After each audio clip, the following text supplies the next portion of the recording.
নমস্কাৰ বন্ধুসকল, মই ডক্টৰ কমল কৃষ্ণ নাথ। প্ৰিয় বন্ধুসকল, আমাৰ শৰীৰটো কি সুন্দৰকৈ চলি থাকে নহয়নে বাৰু? আমি ৰাতিপুৱা সাৰ পাওঁ, ৰাতিপুৱা সাৰ পাই আমি উঠোঁ, দৈনন্দিন কামবিলাকত আগবাঢ়োঁ, থিয় দিওঁ, খোজ কাঢ়োঁ আৰু বিভিন্ন ধৰণৰ কাম কৰি আৰু সকলোবোৰ সামৰি ৰাতি শুবলৈ যাওঁ। এই সকলোবোৰ কাম কৰাত আমাক সহায় কৰে কিহে? যে আমাৰ জইণ্টৰ মুভমেণ্টে, অৰ্থাৎ এই জইণ্টবিলাক আমি গম নোপোৱাকৈ খুব সুন্দৰকৈ আমি মুভ কৰিব পাৰোঁ, ফলত আমাৰ কোনো ধৰণৰ অসুবিধাৰ সৃষ্টি নহয়। কিন্তু এনেকুৱা এটা চিটুৱেশ্যন আপুনি কল্পনা কৰকচোন, যে আপুনি ৰাতিপুৱা উঠিছে, উঠি পিনে আপুনি বিচনাৰ পৰা উঠি যাবলৈ কষ্ট পাইছে। তাৰ কাৰণটো হৈছে আপুনি আপোনাৰ জইণ্টবোৰ জঠৰ অনুভৱ কৰিছে, জইণ্টবোৰত বিষ অনুভৱ কৰিছে, জইণ্টবোৰ ভালদৰে আপুনি মেলিব পৰা নাই, ভৰিখন মেলি আপুনি খোজ পাতিব পৰা নাই, থিয় দিব পৰা নাই। আৰু যেতিয়া আপুনি খোজ কাঢ়ি লৈছে, যেতিয়া আপোনাক হাত আৰু ভৰিখন টানি ধৰিছে, আপোনাৰ জইণ্টবিলাক ফুলি আহিছে, খোজ যেতিয়া কাঢ়িব আপুনি, সেই খোজ কাঢ়াত কিছুমান শব্দ ওলাই আহিছে। এই চিটুৱেশ্যনটো অকণমান ভয় লগা নহয় জানো? কিন্তু এই ধৰণৰ চিটুৱেশ্যন হোৱাটো কোনো অসম্ভৱ কথা নহয়। আমাৰ বহুতৰে এনেকুৱা ধৰণৰ কণ্ডিশ্যন হ'ব পাৰে। বিশেষকৈ বয়স যেতিয়া বাঢ়ি যাব, এটা সময়ত আমাৰ জইণ্টবিলাক থুনুকা হৈ আহিব, এইবিলাক ক্ষয়প্ৰাপ্তি হ'ব। আৰু তাৰ ফলত এই জইণ্টৰ ভিতৰত থকা যিবিলাক কাৰ্টিলেজ আছে, কাৰ্টিলেজ মানে কি? এটা কুচনৰ দৰে বস্তু। এই কাৰ্টিলেজৰ সহায়ত আমি জইণ্টটো সংকুচিত কৰিব পাৰোঁ আৰু প্ৰসাৰিত কৰিব পাৰোঁ, কোনো ধৰণৰ কষ্ট অনুভৱ নহয়। কিন্তু কল্পনা কৰক, এই কাৰ্টিলেজবিলাক ক্ষয়প্ৰাপ্ত হৈছে, সি ভালদৰে কাম কৰা নাই, সি শুকাই আহিব ধৰিছে। জইণ্টৰ ভিতৰত থকা যিবিলাক জেল লাইক ছাবষ্টেঞ্চ আছে, যাক আমি চাইনোভিয়েল ফ্লুইড বুলি কওঁ, সেইবোৰ লাহে লাহে কমি আহিছে, ক্ষয়প্ৰাপ্ত হৈছে, ইনফ্লেমড হৈছে, অৰ্থাৎ প্ৰদাহযুক্ত হৈছে। আৰু জইণ্টবিলাক যিবিলাকে ধৰি ৰাখে, টেণ্ডন আৰু লিগামেণ্ট, সেইবিলাকো ক্ষয়প্ৰাপ্ত হৈছে। আৰু তাৰ লগে লগে জইণ্টবিলাকত কিছুমান সৰু সৰু সৰু সৰু কিছুমান অষ্টিঅফাইট বা স্পাৰ্ক সৃষ্টি হৈছে। আৰু এনেকুৱা ধৰণৰ কণ্ডিশ্যনটোকে আমি অষ্টিঅআৰ্থ্ৰাইটিছ বুলি ক'ব পাৰোঁ। পূৰ্বতে আমি উল্লেখ কৰাৰ দৰে ই এক হৈছে ডিজেনাৰেটিভ ডিজিজ। বয়সৰ লগে লগে এই ৰোগটো হোৱাৰ সম্ভাৱনা বাঢ়ি যায়।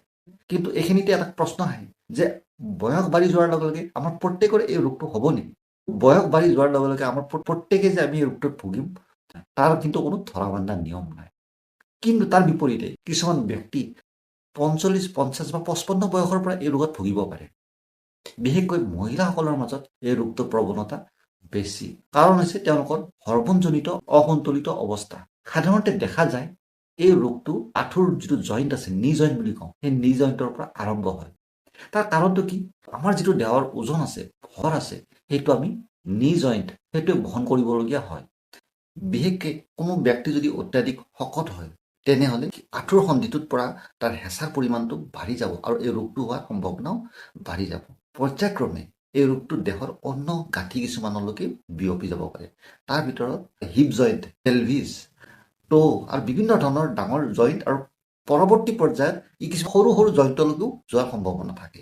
ইতিমধ্যে মই এটা ভিডিঅ' প্ৰস্তুত কৰিছিলোঁ বাত ৰোগৰ বিষয়ে, যিটো বাত ৰোগ হৈছে আমবাত, অৰ্থাৎ ৰিউমেটইড আৰ্থ্ৰাইটিছ।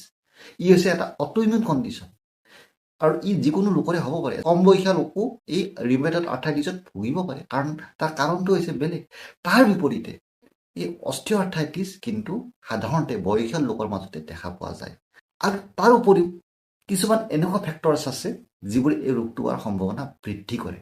যেনেকুৱা আমাৰ যদি ছুগাৰৰ সমস্যা আছে, ডায়েবেটিছৰ সমস্যা আছে, তেনেহ'লে এই জইণ্টবিলাক ক্ষয় হোৱাৰ সম্ভাৱনা বাঢ়ি যায়। তদুপৰি আমি যদি চিডেণ্টেৰী লাইফষ্টাইল, আৰামদায়ক জীৱন পদ্ধতি অৱলম্বন কৰোঁ, তেতিয়াও ৰোগটো হোৱাৰ সম্ভাৱনা বাঢ়ি যাব। তাৰ বিপৰীতে আমি যদি অত্যাধিক কষ্টৰ কাম কৰোঁ, যেনেকুৱা ধৰক খুব ওজন দাঙিব লগা হয়, খুব ওপৰত উঠি যাব লগা হয় বা তলত নামি আহিব লগা হয়, দিনটোত বেছিভাগ সময়তে গাড়ী চলাই থাকিবলগীয়া হয়, তেতিয়াও কিন্তু এই কণ্ডিশ্যনটো হ'ব পাৰে। তেতিয়া এই ৰোগটো কেনেকৈ হ'ব? ই আঁঠু বা জইণ্টবিলাকত কিছুমান মাইক্ৰ' ইঞ্জুৰি প্ৰডিউচ কৰিব আৰু তাৰ ফলতো এই ৰোগটো হোৱাৰ সম্ভাৱনা বাঢ়ি যাব। তাৰ বিপৰীতে আমি যদি কেতিয়াবা আঘাতপ্ৰাপ্ত হৈছিলোঁ, পৰৱৰ্তী পৰ্যায়তো তেতিয়া এই ৰোগটো হোৱাৰ সম্ভাৱনা বাঢ়ি যায়। গতিকে আমি ধৰি ল'ব নালাগে যে এই ৰোগটো আমাৰ কেতিয়াও নহ'ব পাৰে। তাৰ বাবে আমি কিছুমান সাৱধানতা অৱলম্বন কৰিব লাগিব। প্ৰিয় বন্ধুসকল, এই অষ্টিঅআৰ্থ্ৰাইটিছ ৰোগটো এইবাবেই জটিল যে এই ৰোগটো ক্ৰমান্বয়ে বাঢ়ি যায়। তাক আগৰ অৱস্থালৈকে লৈ যোৱাটো সহজ নহয় বা সম্ভৱপৰ নহয়। গতিকে আমাৰ মূল কামটো হৈছে কি? এই ৰোগটোক আমি প্ৰতিৰোধ কৰা বা ৰোগটো যিটো অৱস্থাত আছে তাৰ পৰা বাঢ়িবলৈ নিদিয়া। কাৰণ ই হৈছে এক ক্ষয় ৰোগ। সাধাৰণতে ক্ষয় ৰোগ এবাৰ ডেমেজ হোৱাৰ পিছত পুনৰ আগৰ অৱস্থালৈ ঘূৰি নাহে। গতিকে আমি কম বয়সৰ পৰা এই ৰোগটো কিদৰে আমি প্ৰতিৰোধ কৰিব পাৰোঁ সেই বিষয়ে সজাগ হ'ব লাগিব, সাৱধান হ'ব লাগিব। প্ৰিয় বন্ধুসকল, আয়ুৰ্বেদ সংহিতাত এই ৰোগটোৰ বিষয়ে কি কোৱা হৈছে? আয়ুৰ্বেদ সংহিতাত এই ৰোগটোক সন্ধিগত বাত বুলি কোৱা হৈছে। অৰ্থাৎ কোনো কাৰণত আমাৰ যদি বাতক বৃদ্ধি হয়, যেনেকুৱা ধৰক আমি খুব যদি শুকান খাদ্য বস্তু খাওঁ, খুব শীতল খাদ্য খাওঁ, আমি যদি খুব কোল্ড এক্সপ'জাৰ পাওঁ, তেনেহ'লেও কিন্তু এই বাত গুণটো বাঢ়ি গৈ পিনে আমাৰ জইণ্টত থকা যিটো চাইনোভিয়েল ফ্লুইড আছে বা শ্লেষ্মক কফ, সেইটোত ই আক্ৰমণ কৰে আৰু পৰৱৰ্তী পৰ্যায়ত এই সন্ধিগত বাত সৃষ্টি কৰে। গতিকে আমাৰ কাম হ'ব, আমি এনেকুৱা ধৰণৰ শীতল, লঘু বা ৰুক্ষ আহাৰৰ পৰা নিজকে অকণমান দূৰত ৰাখোঁ। তাৰ উপৰি আমি জাংক ফুড পৰিহাৰ কৰোঁ। প্ৰিয় বন্ধুসকল, সন্ধিগত বাত বা অষ্টিঅ'আৰ্থ্ৰাইটিছৰ আমি কিদৰে প্ৰতিৰোধ কৰিব পাৰোঁ, তাক কিদৰে চিকিৎসা কৰিব পাৰোঁ, তাৰ আয়ুৰ্বেদিক দৃষ্টিভংগী কি, এই সকলোবোৰ কথা সামৰি মই এটা ভিডিঅ' প্ৰস্তুত কৰিম।